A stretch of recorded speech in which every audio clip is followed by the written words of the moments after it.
इन्नल्लाह व मलाइकतहु यसल्लूना अलन नबी या अय्युहल्लज़ीना आमनु सल्लु अलैहि वसल्लिमु तस्लीमा अल्लाहुम्मा सल्लि अला सय्यिदिना मुहम्मद व अला आलि सय्यिदिना मुहम्मद व बारिक व सल्लम अलैहि।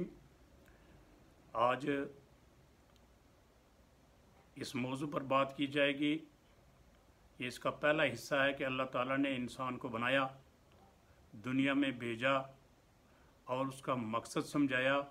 और उसे गमों से, दुनिया के आलम से, गमों से, फ़िक्र से निजात दिलाने के लिए अल्लाह ताला ने एक नुस्खा साथ में दिया और फरमाया कि अगर आप इसको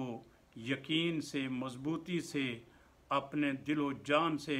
इसको एक्सेप्ट करोगे, इसको पढ़ोगे, इस पर यकीन रखोगे तो ये दुनिया का सफ़र तुम्हारे लिए आसान हो जाएगा, हंसी हो जाएगा। इसमें आप किसी गम व अलम को महसूस नहीं करेंगे। और वो नुस्खा ये दिया कि जब तुम होश में आ जाओ, तुम्हें दुनिया को पहचानो, कायनात को पहचानो, देखो और अपने आप को पहचानो, तो सबसे पहले ये इकरार करो कि ला इलाहा इल्लल्लाह मुहम्मद रसूलुल्लाह सल्लल्लाहु अलैहि वसल्लम। फरमाया कि लोगों, इस दुनिया की मोहब्बत में जब गिरफ़्तार हो जाओगे तो आपको परेशानियां घेर लेंगी। वो परेशानियां क्या है? वो माल की परेशानी है, औलाद की परेशानी है, रिश्तेदारों की परेशानी है। और इन सारी परेशानियों की जड़ एक ही है कि इंसान मखलूक के ऊपर यकीन करता है, अल्लाह को छोड़ देता है। और जब अल्लाह ताला को छोड़ के किसी मखलूक पर यकीन किया जाए, उस पर भरोसा किया जाए, और ये जितनी हाबस मखलूक है ये हादिस है और ये ना खुद रहने वाली है ना ये वफा करने वाली है। तो हम वफा उससे चाहते हैं जिसके लिए अल्लाह ताला ने हमें पहले ही फरमा दिया कि इस पर यकीन, इस पर भरोसा अगर मुझे छोड़ के करोगे तो तुम्हारी ये दुनिया का सफ़र एक मुसीबत में मुब्तला हो जाएगा,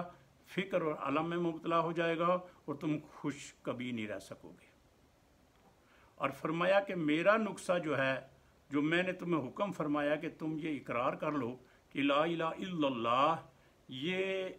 अल्लाह के सिवा कोई चीज़ ना बाकी है, ना वफा करने वाली है, ना रहने वाली है, और ना ये हमें अगर सारे मिल के कोई फ़ायदा देना चाहिए मखलूक, अगर अल्लाह ना चाहे तो कुछ नहीं कर सकते। अगर अल्लाह ताला तुम्हें बचाना चाहे, तुम्हारा फ़ायदा चाहे, ये सब मिलकर भी तुम्हारा कुछ नुकसान भी नहीं कर सकते, और ना ये सब मिलकर अल्लाह के मुकाबले में तुम्हें कुछ आसानियाँ पैदा कर सकते। तो अल्लाह ताला ने ये मिजाज बनाया कि तुम सबसे पहले इनकार करो इस मेरी मखलूक को से जो तुम देख रहे हो। ये तुम्हारे सफ़र के लिए हमने इसलिए रखी है कि जब तक तुम्हारी मौत आती, मेरी मुलाकात का वक्त आता, तब तक तुम इनके मुख्तलिफ ज़राए इस्तेमाल करके और इस मखलूक की खिदमत करके और इस मखलूक में, इस दुनिया में रहने के लिए जो असबाब हैं, आप उसको इस्तेमाल करें। और फिर इस सफ़र को तय करके जब मेरी बारगाह में पहुंचेंगे तो आप उसके जो आपने नेक अमाल किए हैं, जो मुझ पर भरोसा किया है, जो यकीन किया है, उसके इनामात मैंने अपने कुरान, अपने नबी पाक सल्लल्लाहु अलैहि वसल्लम के ज़रिए आपको भेज दिए हैं कि मैंने तुम्हारे लिए जन्नत में ऐसी नेमतें तैयार करके रखी हैं जो ना किसी आँख ने देखी हैं, ना किसी दिल पर उसके ख्यालात गुजरे हैं, और ना ही किसी की अक्ल में आने वाली ये बात है। वो ख़जाने, वो नेमतें मैंने आपके लिए इसलिए रखी हैं कि आपने मुझे बिन देखे खुदा माना है, रब माना है, अल्लाह माना है, मुझ पर भरोसा किया है। और तुम्हारा अल्लाह, तुम्हारा रब कभी किसी भरोसा करने वाले को मायूस नहीं करता और उसके भरोसे के खिलाफ उसकी उम्मीद को कभी नहीं तोड़ता। अब हमारी परेशानियों की वजह क्या है? हमारी परेशानी यह है कि जब हम दुनिया के अंदर होश में आते हैं तो हमारी मोहब्बत माँ बाप से है, होनी भी चाहिए। अल्लाह ताला का भी हुक्म है कि फरमाया कि मेरे बंदे, मैंने उनस वाली मखलूक इसलिए पैदा की है कि तुम्हारे अंदर एक मोहब्बत डाल दी है। माँ की मोहब्बत, बाप की मोहब्बत, भाई की मोहब्बत, बहनों की मोहब्बत, और अपनी औलाद की मोहब्बत, बीवी की मोहब्बत। यानी जो भी तुम्हारे करीब रिश्तेदार हैं, जो भी तुम्हारे करीब कुंबा के लोग हैं, उनसे मोहब्बत का लेवल दर्जा बदर्जा फिर कम होते होते तुम्हारी बरादरी, तुम्हारे पड़ोस, तुम्हारे दोस्त अहबाब, वो जितने भी हैं उनसे तुम्हारी मुख्तलिफ दर्जात पर तुम्हारी मोहब्बत उनके साथ कायम रहेगी, ताकि ये तुम्हारी ज़िंदगी के इस मोहब्बत की वजह से फूल बने और उन फूलों की खुशबू ले लो। लेकिन ना ये फूल तुम्हें किसी सख्त मुसीबत से बचा सकते हैं और ना ही तुम्हारी तकदीर का कोई फ़ैसला कर सकते हैं। ये मोहब्बत अपनी जगह करो, ये क्योंकि मेरे हुक्म से करोगे तो ये तुम्हारी इबादत बन जाएगी। लेकिन इस मोहब्बत में उलझ कर तुम मुझे भूल जाओगे, तुम मेरे ऊपर भरोसा छोड़ दोगे, तो तुम्हारी ये दुनिया भी अंजीर बन जाएगी, सज़ा बन जाएगी, मुसीबतों के भार टूट जाएंगे और तुम ऐसे गिरफ्तार हो जाओगे कि तुम्हें इस दुनिया में आने का मकसद ही भूल जाएगा। अल्लाह ताला ने फरमाया कि या अय्युहल्लज़ीना आमनू ला तुल्हिकुम अमवालुकुम व औलादुकुम अन ज़िक्रिल्लाह, लोगो तुम्हारा माल, तुम्हारा औलाद, तुम्हारी ये मोहब्बतें कहीं मेरे ज़िक्र से दूर ना कर दें, क्योंकि मेरा ज़िक्र ही वो ज़िक्र है कि जिस ज़िक्र की बदौलत, जिस ज़िक्र को करने के लिए तुझे मैंने इस दुनिया में भेजा है इम्तिहान की जगह में, और यही ज़िक्र तुम्हारा जो है तुम्हें इन सारी मुसीबतों से निजात दिलवा के मेरी बारगाह में मेरे साथ मुलाकात करवाएगा। अब सवाल ये पैदा होता है कि कलमा क्या चीज़ है? कलमे में आखिर ये ऐसी कौन सी बात है कि जो कलमा पढ़े, उस पर यकीन करे और रब अर्श से, रब अपनी बारगाह से अपने नबियों के ज़रिए ये खुशखबरी देता है कि मेरा कलमा पढ़ने वाले, मेरा ज़िक्र करने वाले इस दुनिया में भी कामयाब हैं और आखिरत में भी कामयाब हैं। अब जब हमारी अक्ल देखती है दुनिया में कलमा पढ़ने वाले, दीन फैलाने वाले, दीन की बात करने वाले, और इस दुनिया के अंदर रहकर जब वो अल्लाह और उसके रसूल की बात सुनाते हैं, तबलीग दीन करते हैं, तो दुनियावी एतबार से देखने में जाए तो उनकी हैसियत उन लोगों के मुकाबले लोगों को नज़र नहीं आती जो लोग इल्म में, दुनियावी इल्म में महारत हासिल करते हैं, कामयाबी हासिल करते हैं और फिर वो बड़े बड़े ऐवानों में जाते हैं, उनका एहतराम और इज़्ज़त होती है, तो बात समझ से बाहर निकल जाती है। लेकिन अल्लाह ताला ने फरमाया कि इस दुनिया की कामयाबी कोई कामयाबी नहीं है। कामयाबी तो वो है कि ला यस्तवी असहाबुन नार व असहाबुल जन्ना, असहाबुल जन्नत हुमुल फाइजून। मेरे बंदो, ये दुनिया के ऐवान, दुनिया की तरक्की, दुनिया की बड़ी बड़ी दौलतें, नियामतें, हशाश बशात, ये ठाट फाट, उसी सूरत में कामयाबी है जबकि दीन इसके ऊपर आओ और दीन के ताबिया हो। जो मेरे दीन के ताबिया रहकर तरक्कियां हासिल करे उसकी शान वाला है, उसका इस दुनिया में भी इज्जत है और आखिरत में भी उसकी इज्जत होगी। लेकिन दीन मुकद्दम होगा, दुनिया उसके तहत होगी, और जो दुनिया दीन के मुकाबले में कमाई होगी वही दुनिया उसके लिए इस दुनिया में भी रहमत ऐसा है, आरामदेह है, और आखिरत में भी फिर वही दुनिया जो अल्लाह के दीन के मुताबिक, उसके हुक्म के मुताबिक इस दुनिया में सर्फ करोगे, उसका फिर कई गुना अजर तुम आप मेरे पास पाओगे। अब मसला यह है कि परेशानी क्यों आती है? अल्लाह ताला ने फरमाया कि तुम पहले तो ये इकरार कर लो कि ये सारी मोहब्बतें जो हैं तुम्हारी दुनिया के अंदर, बेटे से मोहब्बत, बीवी से मोहब्बत, माँ बाप से मोहब्बत, इस मोहब्बत को करते जाओ और इसका सिला तुम इनसे ना मांगो। इसकी नेकी के बदले में नेकी करने की उम्मीद इनसे ना रखो। अपने किसी तकलीफ को दूर करने के लिए इनके ऊपर भरोसा कर लेना, इनसे अपनी उसके बदले में खिदमत की उम्मीद रखना, यही चीज़ें हैं जो तुम्हें इस दुनिया में परेशान करने वाली हैं। मसलन एक आदमी अपने भाई से मोहब्बत करता है, अपनी बीवी से मोहब्बत करता है, अपने रिश्तेदारों से मोहब्बत करता है, उनसे एहसान करता है, लेकिन जब इसको उनकी ज़रूरत पड़ती है तो वो लोग गैर नज़र आते हैं और उनसे वो उम्मीद बराबर नहीं होती, तो ये हर तरफ से छलनी होकर फिर आखिर शिकायत करके फिर ये परेशान हो जाता है। इसी तरह औलाद पर आ जाएं। इंसान औलाद के लिए इस दुनिया में मेहनत करता है, मजदूरी करता है, हराम काम करके भी उनके लिए आसाइश पैदा करता है, उनकी फ़िक्र करता है सारी ज़िंदगी। लेकिन जब वही औलाद इंसान की जवान हो जाती है और ये बाबा बूढ़ा हो जाता है, तो वही औलाद इससे नज़र चुरा लेती है और फिर ये उनकी तरफ से जो ज़ख्म होता है वो उस वक़्त बर्दाश्त करता है जब वो वक़्त निकल जाता है। मियाँ साहब ने एक बड़ी अच्छी बात कही यहाँ के कि जब आदमी 60-65 साल का होता है तो उसके दिल में यह ख्याल आता है कि ये ज़मीन मैंने बनाई है, ये मकान मैंने बनाया है, ये बच्चों को मैंने पढ़ाया है, इस घर का मालिक मैं हूँ और वगैरह वगैरह। वो बैठ के कहता है कि अच्छा जी ठीक है, अब ये मेरे ताबेदार क्यों नहीं बनते। तो मियाँ साहब ने इसको इशार में कहा कि बुढ़ा बह के सोचा सोचे कि मैं मालिक कर दा ते कर दे बह के करन सलामा, ये बुढ़ा क्यों नहीं मरदा। भाई वो तो तेरे लिए दुआ कर रहे हैं कि ये जो तू परेशानी घर में पैदा करता हर वक्त की, तो मालिक इसको उठा ले और तू कहता कि मैं मालिक हूँ इस घर का। तो ये मलकियत जो है उस वक्त इसको ये धोखा लगता है कि मैंने जिन चीज़ों से मोहब्बत करके अल्लाह की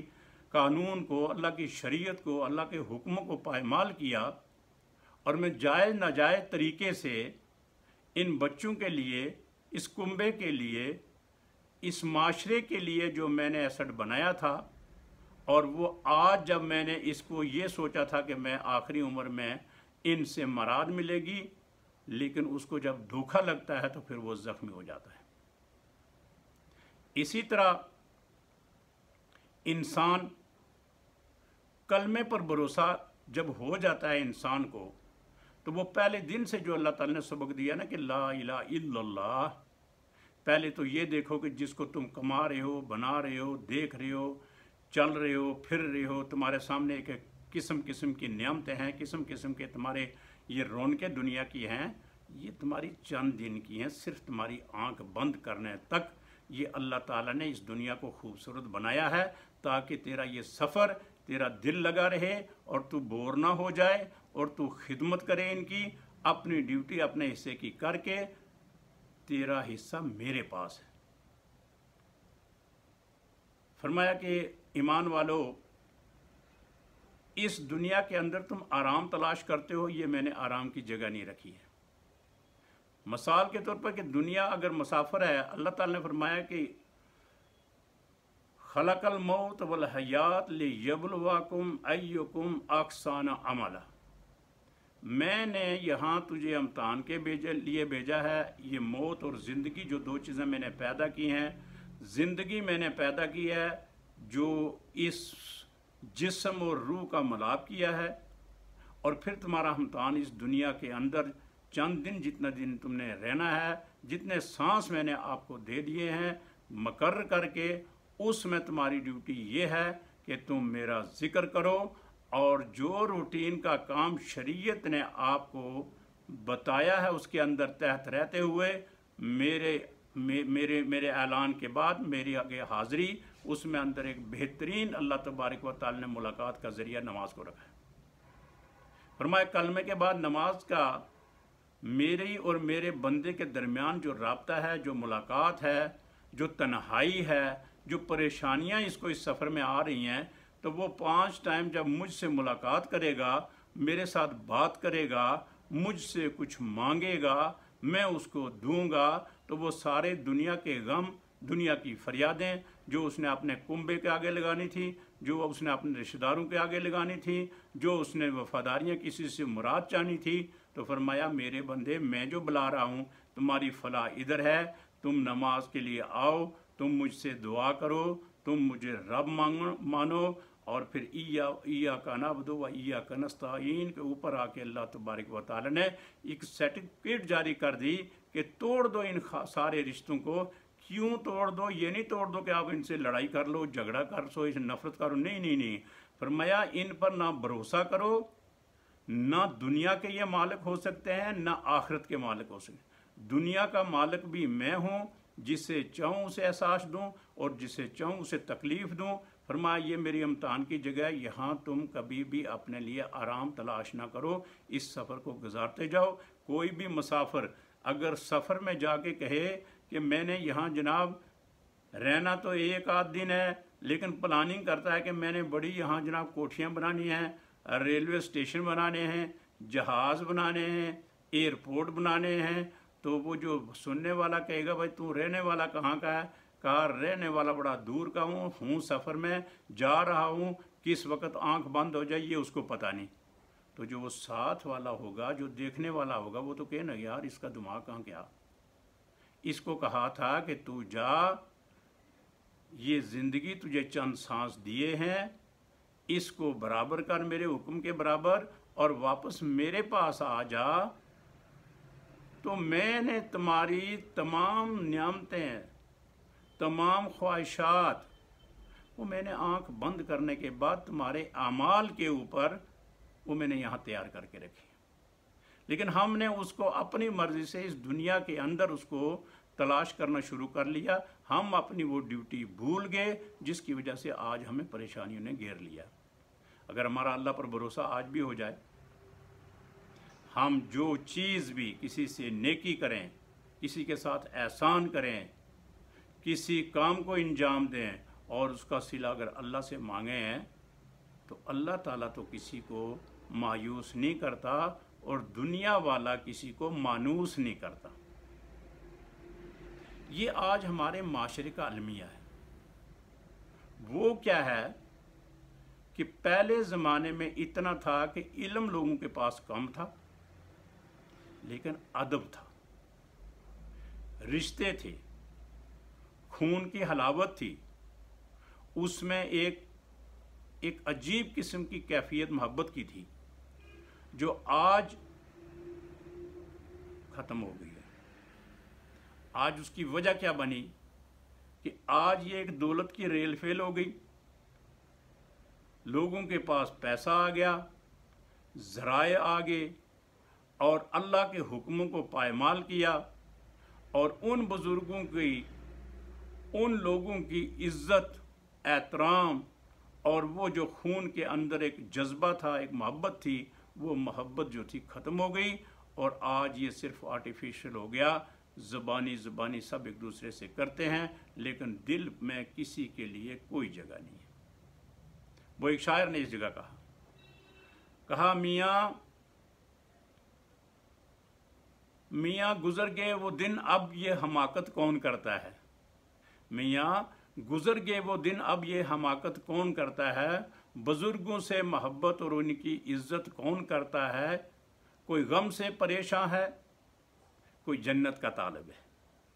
कोई गम से परेशान है, कोई जन्नत का तालिब है। गर्ज सजदे कराती है, इबादत कौन करता है। तो आज हमारी मोहब्बत सिर्फ गर्ज के लिए है। गर्ज में इंसान है, उससे वो चापलूसी भी करेगा,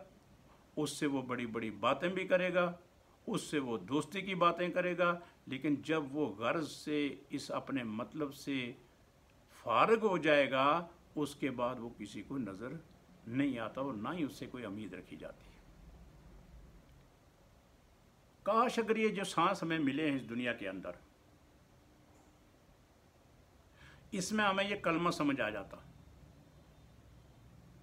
इस कलमे की समझ आने की बात पढ़ने को आप देखें कि इस वक्त तकरीबन 7 अरब से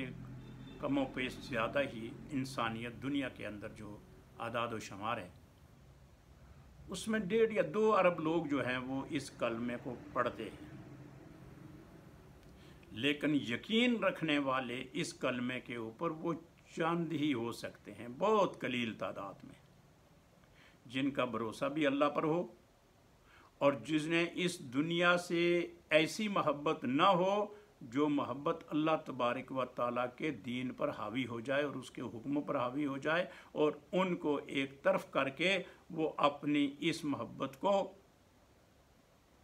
दुनियावी को अपने ऊपर लागू कर ले, उसमें वो गिरफ्तार हो जाए और फिर वो कहे कि मैं खुश रहूं, क्योंकि अल्लाह ताला ने फरमाया कि इस दिल को अगर आप मुतमईन करना चाहते हो, अगर गम से बाहर निकलना चाहते हो, अगर इस दुनिया में भी खुश रहना चाहते हो, ना तुम्हें पैसा खुश कर सकता है, ना सोना चांदी तुम्हें खुश रख सकता है, न दुनिया की कोई बड़ी मस्तनद तुम्हें खुश रख सकती है। ये सिर्फ एक लिफाफा है जिसको तुम जितना चमकाओगे देखने वालों को नज़र आएगा कि लिफाफा बहुत खूबसूरत है, लेकिन जब लिफाफे के अंदर अगर थोड़ी सी चिंगारी आग की रख लो, इस लिफाफे को खोलो, उसमें हाथ डालो, तो आपका हाथ जब जल जाएगा तो आप कहोगे यार मैंने तो लिफाफा बड़ा खूबसूरत था, इसके अंदर हाथ डाला, जला कैसे? फरमाया जला इसलिए कि इसका लिफाफा और था और इसकी जिनस और थी। तो या अल्लाह फिर जिनस मतमीन कैसे? फरमाया अला बिज़िक्रिल्लाहि तत्मइन्नुल क़ुलूब। लोगों, अगर इस दिल को खुश रखना चाहते हो, इत्मीनान चाहते हो और आखिरत और दुनिया की कामयाबियां चाहते हो, तो फिर सुन लो, मेरे जिक्र से कटना नहीं। और जिक्र भी वो हो जिस जिक्र में फिक्र हो। एक जिक्र होता है कि आदमी जिक्र करता रहता है, ज़बान चलती रहती है, लेकिन दिल उसका साथ नहीं देता। तो फरमाया जो जिक्र वो है जो जिक्र और फिक्र मिल के फिर जो नमाज पढ़ी जाती है, तो फिर उसमें अल्लाह का एक वली लिखता है कि इन आशिक पढ़ नमाज परैम दी, जे विच हरफ न कोई, जिया केया नीत न सके, ये दर्दमंदा दिल डोई। खून जिगर दा ते नीर अखीं दा, उथे वुजू पाक कितोई, ते जीब ना हले ते होंठ न फड़कन, बहु खास नमाजी सोई।